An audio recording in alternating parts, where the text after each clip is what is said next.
country. And the essence is for us to understand why each of them do what they do, not the we should understand the reason why they do or how they do it, not why they do it. And my name is Imam Fuad Adeyemi, and joining me in the studio today is Reverend Dakpo Olayiwola, who is of God's Glory Baptist Church, Karu, here in Abuja. Reverend, you are welcome. Thank you very much. And we are so secure in the studio today because we have a military man, but that is with a big turban.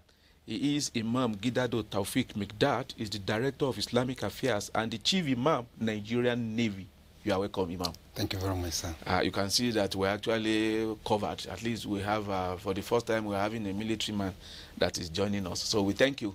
Thank and you, yeah, both welcome. Today we will be discussing the essence of life. I believe to military, life will be more. They are the one who understand what life is more, because they know going out, you might not be able to come back. But Allah will continue to protect all our military people from the work which you are doing. But before we do that, let me quickly start reading the messages, some which we received in the recent past. This man says, "Good evening to the Imam and Bishop on this program. This program, Abrahamic Mission, supposed to be a major program which the government should look into in uniting the country. This is because it is educative, it is uniting and worth investing on.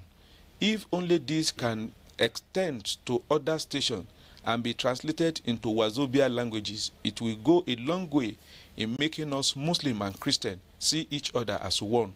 Temple G from Lagos." This man writes, "I love this topic. God bless all of you in the studio. I am Chineye A from Abuja." From what you have said, what Mr. Temple said, that you want government to invest. Government has really invested in this program, because the Radio Nigeria is also picking this program live every Sunday by 5 p.m. So it's not only NTA, even Radio Nigeria, FRCN is also taking it. And you can also join this program. You can send your own message too to this number, 070-449-44949. Once again, 070-449-44949. That is 49 two times and another 49 at the end. That is the number. So please, you can pick the number, but please do not call. Just send your SMS or WhatsApp messages. That is all. Let me also get this man's right. He said, "Please tell the Imam to please be telling us the Quran chapters and verses before quoting it." He said, "My name is Bawa. Imam, I hope you heard. They said when you are quoting, you should tell us where you are quoting." The man said, "Hi, Radio Nigeria." That's the way the man put it. We want to appreciate their sister station, Radio Nigeria, for the support. We pray that things will be better for our country by God's grace. This man writes, he said, "Good day, my brothers. I am Lawrence from Uromi, Edo State. The hand can't say that the leg is not useful. Neither can the eye say the air is not important. The good God distributed every natural resources that we might complement each other."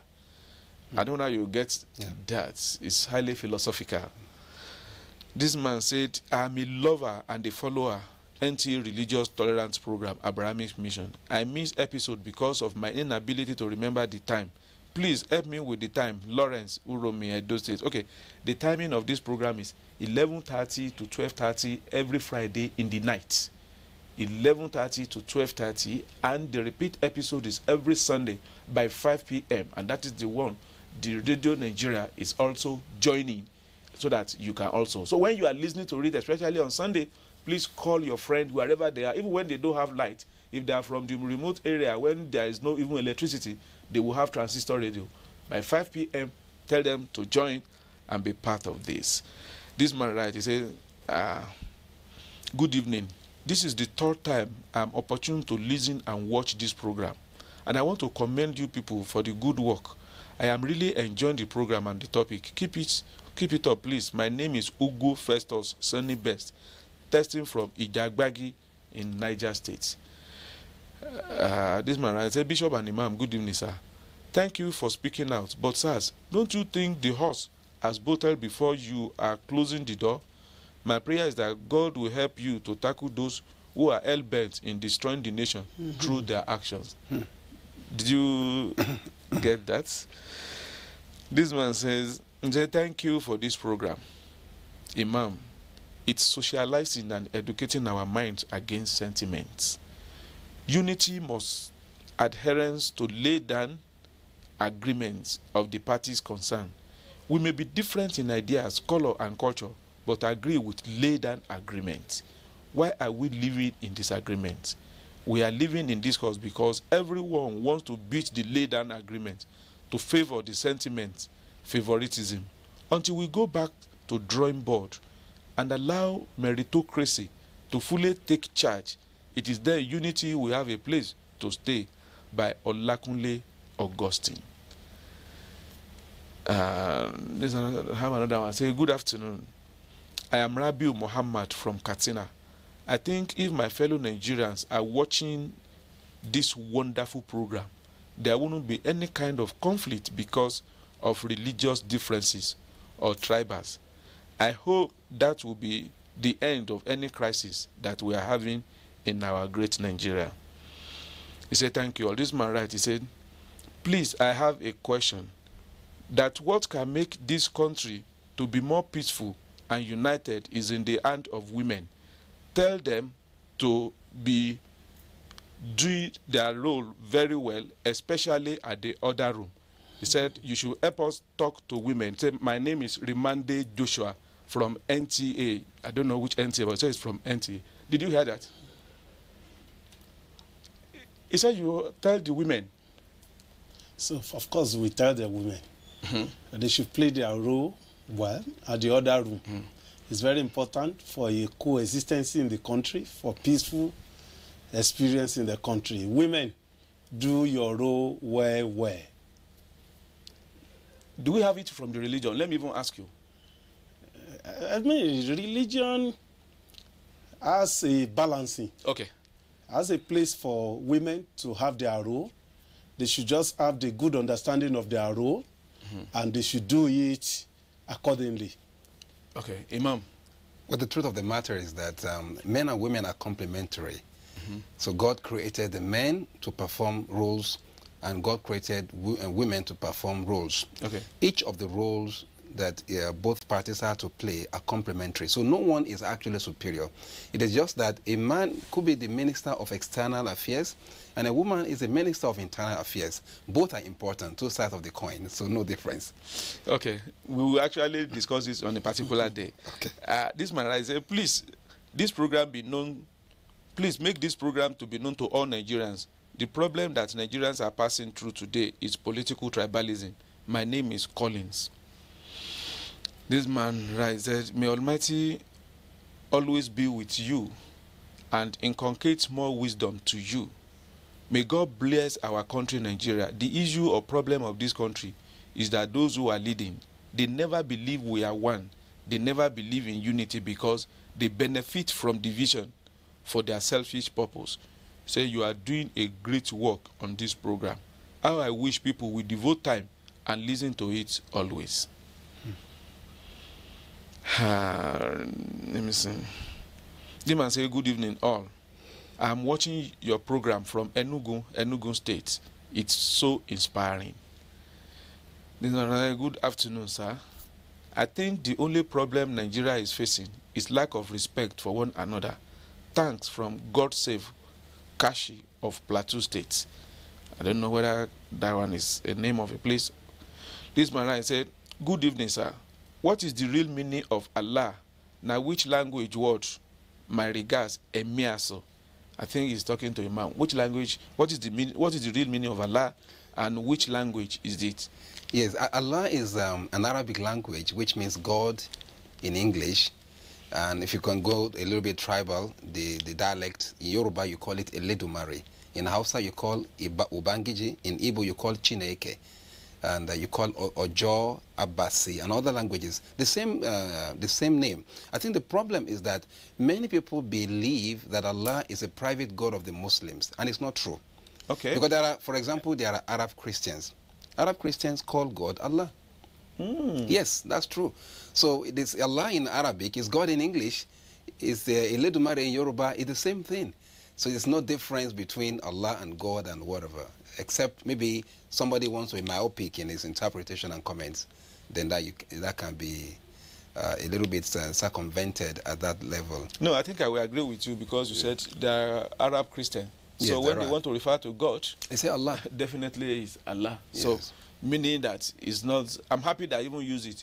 It's not exclusive to the Muslim. It's not a private God of the Muslims. Okay. It's God, just God. Reverend, do you? It's okay. That's a good enlightenment for people to understand and be embraced. And he has used the language being myopic. Ignorance is a terrible experience, which everybody must be educated and be enlightened and embrace the truth. And by so doing, everybody will move on in the right perspective. Okay, thank you. When everybody moves on in the right perspectives, this man right say, thank you so much for this program. My name is Bode Black. Just in addition, united we stand, divided we fall, and everything rises and falls on leadership. This man writes, Reverend Peter, you are doing a great job for the Most High God. I love you so much. Keep on the good work. God bless Nigeria. Sister Ego from Lagos. This will be the last message I want to write. I want to read one. Say, good evening, my good people in the house. I'm very much appreciative of your program. This is a peace-building program that is aimed at uniting the entire Nigerians across religion, regional, and tribal differences. May God bless and keep you for us. Fidelis Yao from Cuba. Thank you. I think that would be the little we could be able to take for this segment before we now move into the main topic of discussion today. And don't go away. We go on a short break now. When we come back, we'll now go into the main topic. Together, no matter where you come from, no matter your religion, we are one. Let's live together. Let's stop fighting each other. Let us live as one. It doesn't matter where you come from, your tribe or religion, man, woman or child. It doesn't matter who you are. Put Nigeria first. No matter where you come from, no matter your religion, we are one. Let's live together. How can we develop when we're always in crisis? Families have become refugees in their country. No matter our differences, show some understanding. No matter where you come from, no matter your religion, we are one. Let's live together.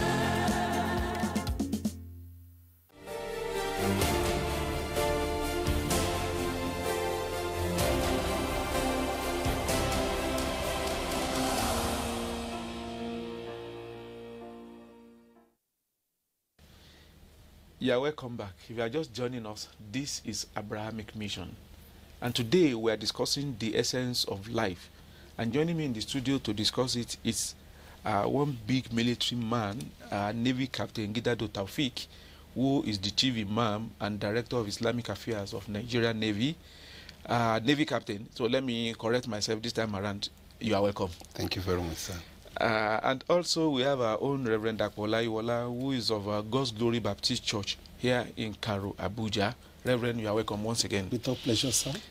We thank you for being here and we appreciate you. Together we'll be discussing the essence of life. And if you are just joining us, you can reach us on 070-449-44949. Again, 070-449, another 44949. Please only send messages and WhatsApp alone, SMS and WhatsApp alone. Please do not call this number. Please, only messages. Today we'll be discussing the essence of life. Why are we here? What are the things that God expected us to do? But before we go in, how will you define life, or what is the meaning of life itself, Reverend? Thank you, sir. Life itself has no specific meaning, except to derive its meaning from the value we give to it. Life is a gift of God to humanity. Life is a blessing. Life is a value. Life is that particular thing that makes life or universe a purpose. It's been given by God. It is not primarily, nobody is primarily the owner of life, but God is the giver of life. And so when we see the meaning of life from that perspective, everybody must treasure life. Everybody must appreciate life. Everybody must value life. Life is that particular thing that when we lose it forever. Life is that particular thing that when God has given unto us, He is expecting us to multiply it.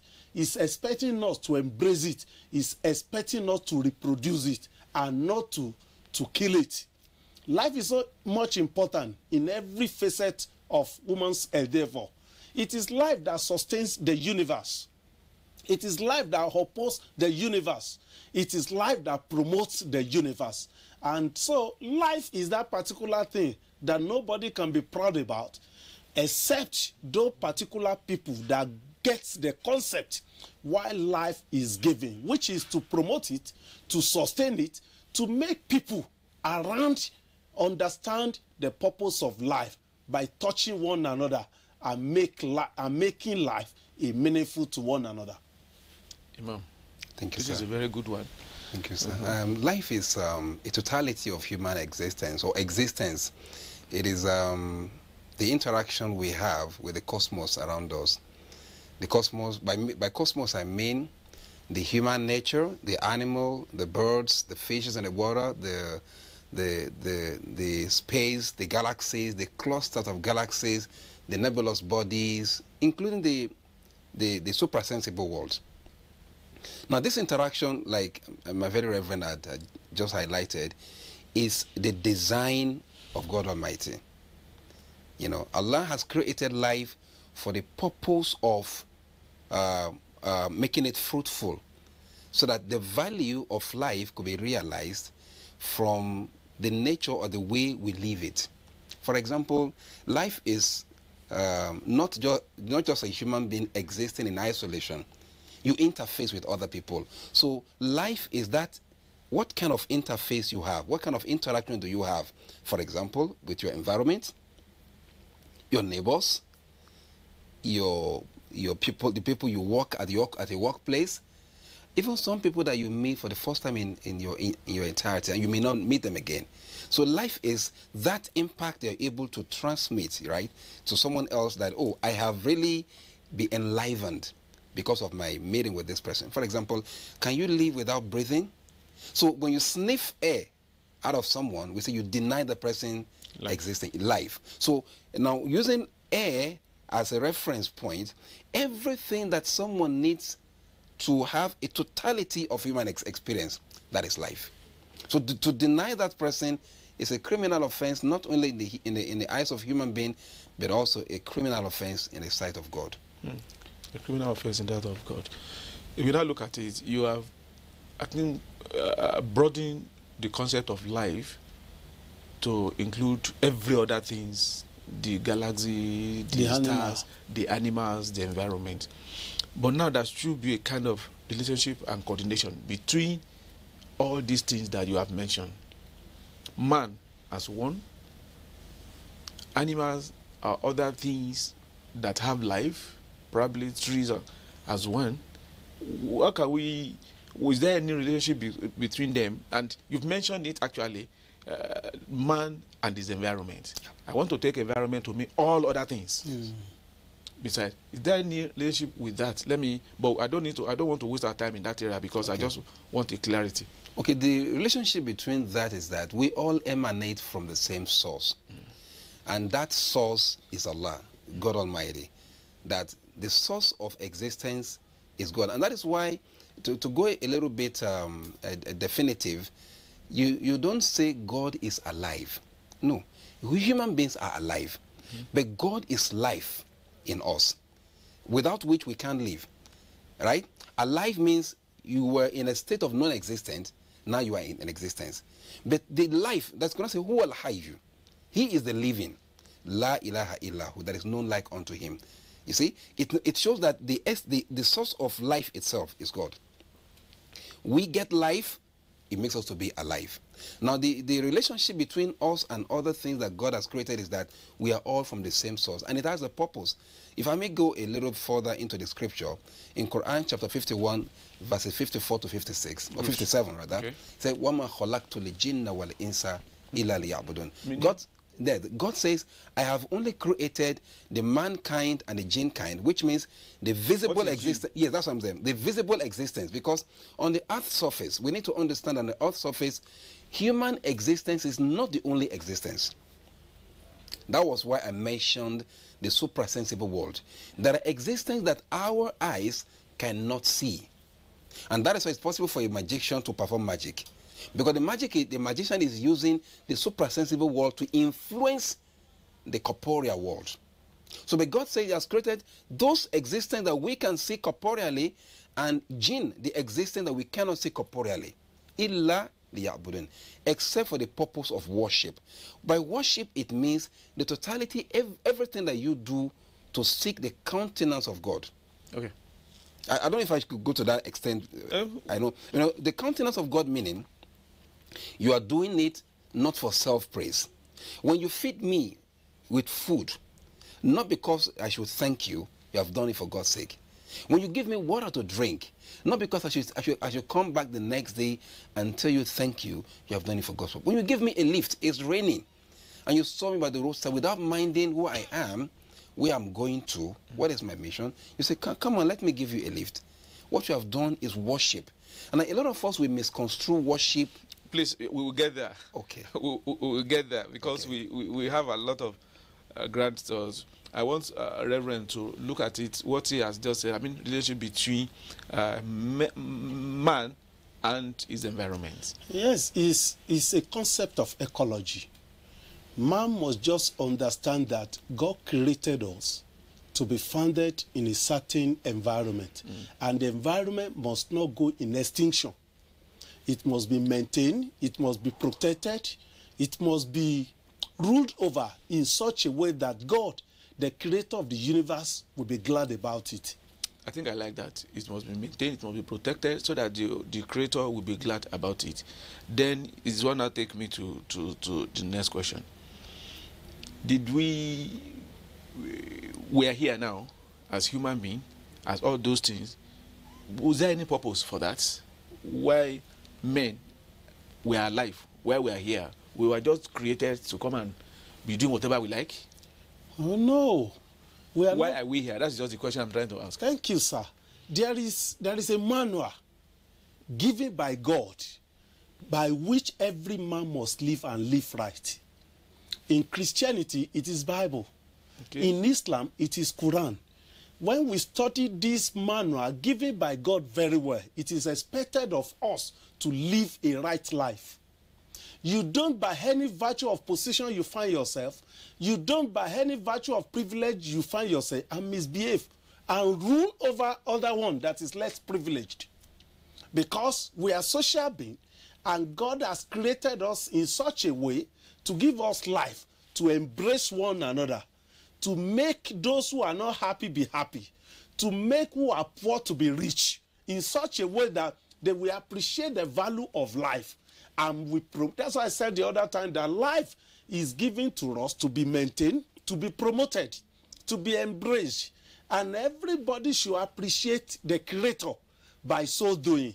But in a situation where the rich press the oppressed, where the enlightened ignore the illiterate, we are not translating the purpose of life as it is being given to us by God. So God created us in such a way that we embrace one another, we live together, and everybody must just understand this. By so doing, the world will be happy for it, and everybody will be glad for it. Imam. Yes, while we're here, it can be captured. Let me go to Quran chapter 76, verses 8 to 9. The God tells us that, describing the attitude of the believers on how they interface with other creatures, like the Reverend has said. It says, وَيُطِعِمُونَ الطَّعَامَ عَلَى حُبِّهِ. When the believers give food to the indigent, they give them food, whether they are miskin or a yatim. Miskin means the poor ones, yatim means the orphans, or those who are captives, who are held bound into captivity by virtue of their position in the social ladder. Now, when they feed them, when they clothe them, when they protect them, when they provide for them, when they shelter them, they said, we're doing it only to see God's countenance. La nuridu minkum jaza'an wala shukura. We do not intend to get from you any form of thanksgiving. Which means, when I help you, when I assist you, when I provide job for you, when I help you to solve a particular problem, I don't expect you to come to my house the next day and tell me, thank you. Because I didn't do it for you. I did it in order to glorify God. And that takes me to the question you just asked. What exactly do we mean by worship? Why did God create us? Worship could be identified from, the purpose of life could be identified from two perspectives. Okay. Worship and praise. We are created to worship God. By worshiping God, it means that I have no will of my own. I have surrendered my will to the will of God. Now, if I can reference, the Reverend can guide me, that thy will be done. I think the Bible said, thy will be done on earth as it is in heaven. Which means we are here not to luxuriate and satisfy our own carnal wills, but it is just to please the almightiness of the Creator who had asked us to come here. So which means worship means the entire thing. Unfortunately, we ritualize worship. For example, somebody that goes to the mosque, he goes to pray and just he did it like it's kind of a jugglery. And as he's leaving the mosque, he steals someone else's shoes. Can we call that worship? No. Somebody that goes to a mosque and gives sadaqah publicly because it will be mentioned, and someone outside is saying, excuse me, can you please help me? I've not eaten this morning, 1,000 naira.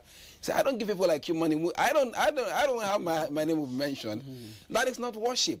It means that what you're doing only for God's sake. Now, what about praise? Everybody is egocentric by nature. Everybody wants to attract some sort of aura to himself, some sort of ethos to his personality. You want people to see you as something important. Now, when you remove the personality, you now say the praises belongs to God. In Quran chapter 27, God tells us about Suleiman. He calls it Solomon in English. Now, when Solomon had a privilege of bringing the throne of authority of the Queen of Sheba from this throne of his kingdom to Palestine, he said, this is just Adam in Fadli Rabbi. Meaning it's a favor from God to me, liyabluwani, in order to test me. Now, what is the test? The test is that a lot of us are involved in praise worship. I mean, you worship, self-worship, self-praise. You want people to praise you because you are the chairman of local government, you are the governor of the state, you are the president of the nation, but you are not somebody that has power in the military. That is not the important thing.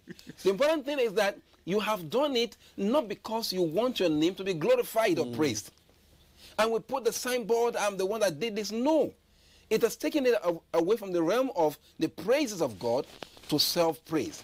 But behold, you might be there today, you won't be there forever. So why don't you just learn to be humble enough to give the praise to the one it is due, and that is God Almighty. Why are we here, Reverend? Like Imam has said, number one, we are on planet Earth to worship our God. We are on planet Earth to obey his command, his principle.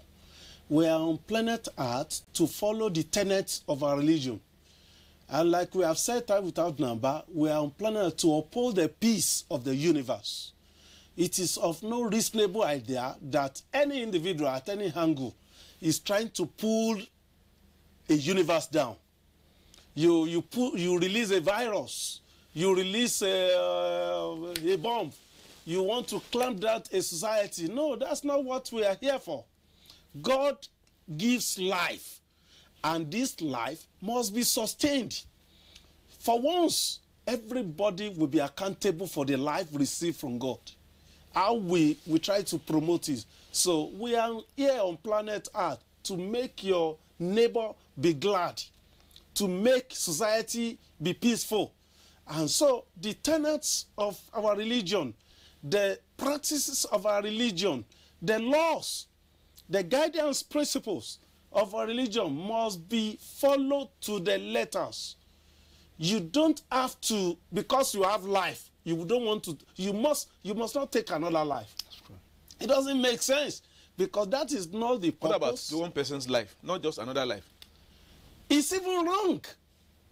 Suicide is even wrong, because even in the constitution of our country, you don't do it.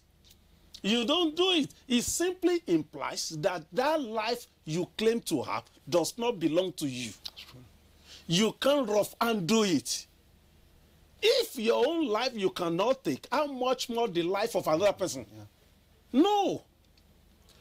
No matter how pressed you may be, no matter how frustrated you may be, no matter the situation around you, you just must go back to the giver of life and ask for grace, and ask for strength, and there can be so many reasons you may give to take your life or to take somebody's life.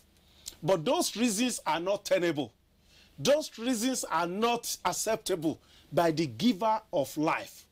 Because number one, we have said it, we are in life to worship our God. Okay. And so, instead of taking life, we are expected to sustain life. We are expected to embrace life. We are expected to promote life. Anybody around you, you just must take effort to promote that life. Don't dampen it. Don't bring it down. In your places of work, don't dampen that life. Don't let that lady, don't let that guy say that because of your attitude, I'm taking my life. No. That is not reason why you are in that particular office, but rather to sustain life and to promote it. And by so doing, the giver of life will be happy. The giver of life will be, we appreciate the fact of creating human being, the fact of giving life by so doing. So we are in a plan to sustain life and not to extinguish life. Imam, do you have anything before I go to my next question? Yes, please. I just want to give an example from the hadith. Okay. What is hadith, please? Hadith is the statements, the sayings of Prophet Muhammad sallallahu alaihi wasallam. They are different from the Quran. And who is Prophet Muhammad? He is a prophet of God sent to mankind as the seal of all the prophets and messengers that have been sent in the past. To the Muslim? Not to the world, to mankind. Because the message general. Now, you see, the Reverend mentioned something about religion, and I want to underscore that aspect. Many people are religiously irreligious. Yes. That's a big one. And I want to give an example. In the hadith, we had an example of a religious, quote-unquote, lady who worships God assiduously, all the time fasting, praying, but has no heart of life. Has no heart of livingness, has no heart of mercy, has no kindness in her heart. She had a cat, and the cat ate maybe a meat or whatever, and he said, I'll deal with you. So she put the cat in a cage, locked up the cat, and she said, for the next 3 days, I'm not going to release you. You got nothing in this house. You ate my meat, you will see. And the cat was there day 1, day 2, day 3, until the cat died in the cage.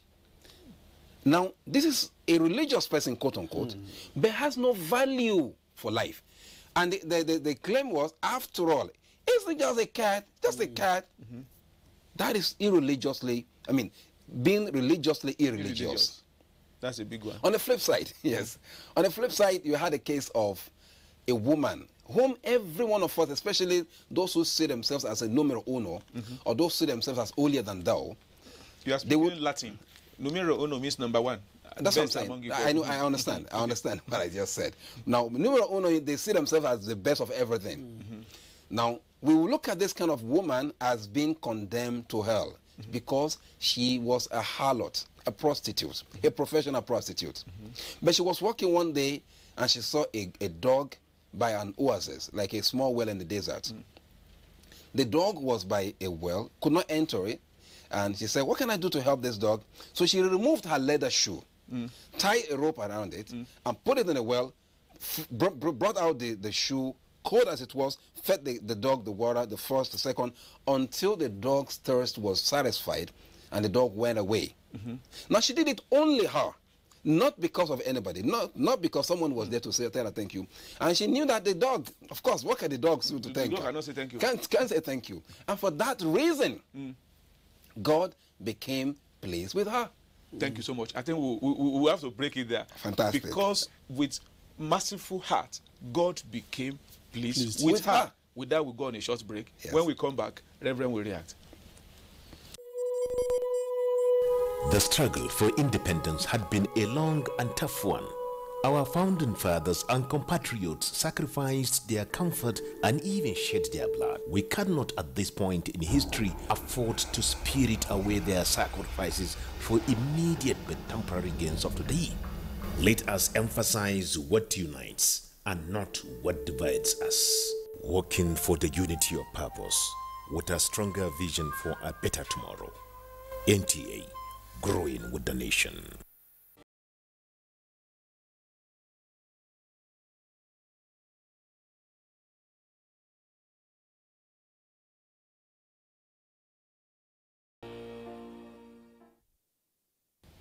Yeah, welcome. You are just joining us. This is Abrahamic Mission, and we are discussing the essence of life. And you can join us by sending your SMS messages or WhatsApp messages to this number 070-449-44949.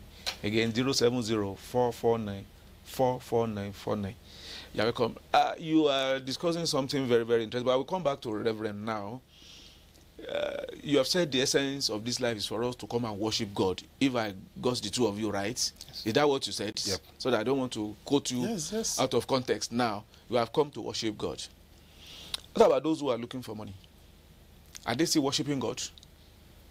And you have raised something. What is the link between those who are looking to get good things of this life by their own definition? They couldn't get, either they will get depressed, they have some psychological problem, or some even their behavior began to change.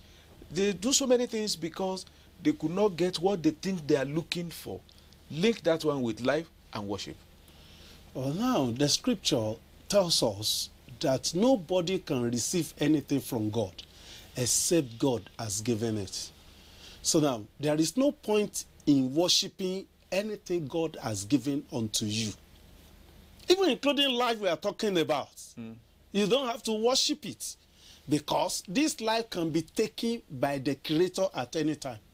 Instead of worshiping what God has given to you, what is expected of you is to worship the giver of that particular thing. Nobody can sufficiently live on what God has given unto him. Either riches, either education, either wealth, either position. It transients over time. You are there today, you leave it tomorrow. So, does it worth worshiping? No. You worship God. And so, if we have a good concept that it is God that gives life, it is God that gives position, it is God that gives wealth, and you don't have to worship it, you don't as well have to be frustrated when you don't have it. Okay. You don't have to be frustrated. You just continue worshiping God, trusting God. Put up more effort, ask for more grace. And by trusting God, if you are destined by God to have it, you will have it. By taking your life as a result of frustration does not necessarily you will get there. In fact, by the time you terminate your life, that's the end. That's what is called philosophically valued end. And so, by going to that shortcut is not the solution. And let me quickly say it. If you think by what you are looking for, you don't get it, and you feel ashamed, no. It is the perspective of the world. It is the concept of the world that is showing you that a shame is coming. You don't accept it. Move on. Trust God. Because when there is life, there is hope. It's a general idea.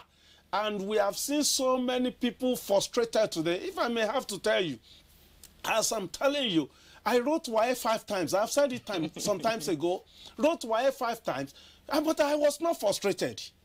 I was not frustrated. I aimed within myself that by God's grace, I will become what has purposed for my life. And to the glory of God, today I have my PhD. I have 2 masters, I have 2 first degrees, I have my PhD. So if I should go by tracing back that by failing WAEC, I am becoming nothing. No, it doesn't have to come that way. So when we value life as God has given unto us, our hope is lifted up. Okay. And what we may think we don't achieve will eventually come on our way. And you'll be glad for it. Imam, did you hear me? I should repeat. Yes, I think the problem of it all is the right definition of satisfaction. Sometimes we define our satisfaction or our happiness based on corporeal things. And actually, that is not the truth. That is not the right value assessment. That is not the best way to assess your happiness. If you place your happiness on corporeal things, keep in mind that corporeal things are transient things. They're not static. Now, I want to leverage my point on Quran chapter 13, verse 53. The وَمَا بِكُمْ بِنِعْمَةٍ فَمِنَ اللَّهِ. Any favor you get is from God. And ثُمَّ إِذَا مَسَّكُمُ الضُّرُّ. And if any affliction comes on that favor, it's a favor. Now it's been afflicted. Go back to God. Now, many a times we complain, I'm frustrated because I need money, I don't have, or I used to be rich, now I'm poor. Okay, what made you rich in the first place? Why don't you go back to him? We blame the witches, we blame the wizard, we blame the devil, we blame the demon, we blame everything. Did you remember it was God who gave it to you? Why don't you go back to him? Number two is that we want to flaunt our credentials, the credentials of success by validating our position. Because of our wealth, how many fleet of cars do I have? How many houses have I built? How many whatever house have I had in Dubai? Hey, this does not give happiness. All these things are not the definition of happiness. So if you might have the big car, the big house, you might have a state of vacuity in your heart. Unhappiness, right? So let us pin our happiness where it should be, and that is having your happiness with God. That anything you have, no matter your social status on the social structure, the social ladder, no matter your position in the social ladder, be pleased with it. Are you what do you call it? The roadside sweeper? Sweep very well. That is God's decision for you at that point in time. And if it pleases God, it can still lift you up. Whatever it might be your position, don't aim at until I become, is it a Dangote or whatever, before I become a happy person. You need to go ask Dangote, is he the happiest person on earth? He has his problems. He has his own frustrations. So you must define your happiness the right way by knowing that your happiness is with God. Find your happiness where it should be. God. And finally, let me make a point before you go ahead, sir. And the point here is this. Happiness is of the soul. The soul of man belongs to the suprasensible world. You know, if you have a car, in the fuel tank, right? The fuel tank. Do you put water in the fuel tank? No. You put fuel in it. Because who said so? Because the manufacturer said so. Your radiator, or what is it? Radiator. Yes, you put water in the radiator, right? Do you put fuel in the radiator? No. Why? Because the manufacturer says so. God says your soul can be gladdened by me alone. Belongs to me. But now you want to make your soul to be happy with the latest car. If you ride the latest car today, next year the latest car becomes the outdated because another one will come. Let me give you an experience in those areas. There was one rich man in Nigeria who was late now. He said he bought one car. They told him it's customized. That is the only one that has this kind of car. As he was driving it in Lagos then, he saw another man coming with the same car. In fact, the same color. So that was the day he was disappointed in life, in looking for anything big. And I give you another instance. A man traveled abroad. He said he wanted to buy a particular phone. I don't want to mention. He said the value of that phone in Nigeria is 700,000 naira if he had bought it.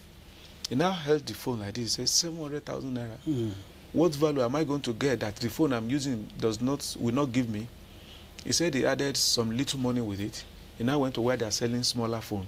He bought 7 from that 700,000 naira. So that when he got back home, he now distributed that 7 to the people that he worked with. And he said one day, there used to be one of his staff that when you call him, he doesn't pick. Everybody used to quarrel him. So after giving him that phone, before his phone rings, he picks. Not because I say it was his phone that was not good. He said the happiness he has when he sees his staff using it, he said there's nothing that can quantify it in his life. That he said if you had bought that 700, what they would have said, if you see your guy's phone, it's one in town. He said, that is the end of it. Now that's the mistake we make. The mistake we make is that we think happiness is by virtue of what we acquire. But not to ourselves, but not by virtue of the happiness we give to others. Now you can resonate happiness to others, and that is the greatest happiness you can have. When you make someone that was crying, you make him to smile. You make someone that had no shelter, you made him to have a shelter. Someone that has no car, you give a car by surprise. And other things that you can do to people around you. Isn't it better? Rather than build a big skyscraper, you build a normal house and make other people to have houses. Isn't it better? Rather than living in your house alone, only you have the gen, you power 247, and you say, okay, this my gen can carry the whole of the street. You power the whole of your street. This kind of happiness, when you see them multiplying happiness, you see them with light, this is a true happiness. And that's the mystic. That's true happiness. Okay. And that's the essence of life. That's the essence of life. Okay, you mentioned that the essence of life is to make other people happy. Happy. And that is the essence of life. I think I agree. But how do we now link this essence of life to some people? You dress. You want to wear a very good dress. Does it have any link with worship? I'm asking this question because it has a lot of implication in what we do, how we reason, and in our relationship, the way we dress. Yeah. Is it also worshiping God, or is there any concept, the idea of worshiping God in the way we dress? Yes, the point is this. Our worshiping God does not necessarily make us to be dirty. Does not necessarily make us to be rough. When we are clean, we are even worshiping God. So our cleanness is part of worshiping God. But the bottom line is that if you are clean, make everybody around you as well to be clean. That is worshiping God. Okay. It should not be one being clean, others being dirty. Another one that is being clean at detriment of others who are dirty. No. As a matter of fact, when you dwell among those who are dirty, you become dirty at the end of the day. Because you can't live in isolation. We are social beings. We relate one to one another. Okay, for example, coronavirus is all about. If you are the only one that is sanitizing your hand, you are the only one that is washing your hand, you will need one or two people that you refuse to extend sanitizer to get something for you. And you can't run away from them. So in our worshiping God, we must interpersonally relate to one another. Our cleanness, you don't have to be clean because you want to stand tall. You are the only one that is clean and you make others to be dirty. For what? That is not the purpose of God for our life. The purpose of God for our life is that as much as you are clean in your worship, you teach others, you help others, you promote others to be clean as well. And that is why Imam is talking about being happy and make others as well to be happy. The irony of life today that we believe the teaching today we correct is that people thought that by making somebody sad they'll be happy. They call them sadists. It happens in our university setting. It happens in our society. No, that is not the purpose of God for our life. The purpose of God for our life is that you are happy and every other around you is happy. You are promoted, everybody around you is promoted. You don't have to sit on somebody's paper. You want him to suffer. Okay, you deal with him. I will deal with him. You are a guy walked up to me during the week. He was brought to me by a colleague that I should supervise his master's degree. And he came to my office, he stood up. I said, yo, bro, sit down. He said, no, let me start. I said, for what? I said, sit down. I said, this work, we are going to do it together. And you'll be successful about it. And we have a lot of rapport. He said he's coming from another state to bring his work to me. I said, it's not necessary. Send it online. You want to risk your life? You want to spend additional money? It's completely unnecessary. The guy was laughing. That's my own concept of life. That when you are great, you make other people around you as well to be great. Okay. Conveniently. If I may add to what Reverend has said. Please do. Okay, I think the point is that we need to separate luxury from neatness. What we have today is a display of flaunting of wealth and luxury in the name of dressing. Somebody might be good, cute in terms of dressing, yes, but might not be luxurious. Yes. What we have is a display of wealth and arrogance. You want someone to know that the quality of the watch I'm having is, man, it's one in town. So what use is it? I think the essence of it all is that you might be neatly dressed, you may not be luxurious. If you can also take away the luxury, be neat and decent, and pass the baton to other people in terms of creating happiness, dignity of human being, peace, harmony, love, and freedom for other people, then you have satisfied the purpose of life. Okay. Okay. That's just in a nutshell what I just want to add Okay, to. let me quickly go here. Okay. People do business, they're in position of authority. Is there any link with worshiping of God in those two areas that you are in any position? You actually mentioned some of it, or you are doing any business. Can we actually also link that one with worship of God? Yes, if there is anything, I try to define worship in a more comprehensive way. I don't want us to narrow it to religiosity, because worship may go beyond the religious rituals that we have. Many people have the idea that their worship of God can only take place when they get to the places of worship, house of God, like the church or the mosque. And that's what are giving the world problem. But that's not the truth, man. The point is that you can worship God in everything that you do, including your business. Is he can or must? I want you to adjust those English. Is he can or must? You must. Okay, You that's must. what I want to. What I want is what I'm talking about is that you must define worship in everything that you do, including your business. Now, the example the Reverend gave. Now you're talking about someone that has come to you in need of a help or assistance. How did you relate or treat? How did you relate with him? How did you treat him? Okay. Quite a number of people, when they are successful in their businesses, it makes them to be arrogant. Okay. What my question is this: that your business, how do you do it that makes you someone that is worshiping God, because you don't have much time? Okay, you get my question. got it. Now, how you can do your business and use it to worship God is when you don't eat haram. Haram means when you don't take other people's wealth and add it to your own. Be truthful with it. Okay. Be fair to people. You don't add other people's money. You don't cut corners in doing your business. You are straightforward. You observe the business ethics and values, and then you're okay. The same thing on politics. Is it also related? I want you to answer that. It's related. Our religious life to translate to our political life. And by so doing, every of our political leader must have the mind of God, that they are representing God. And God has given their assignment to better society. Whichever position we find ourselves as political leader, we must know that, number one, life is being given by you.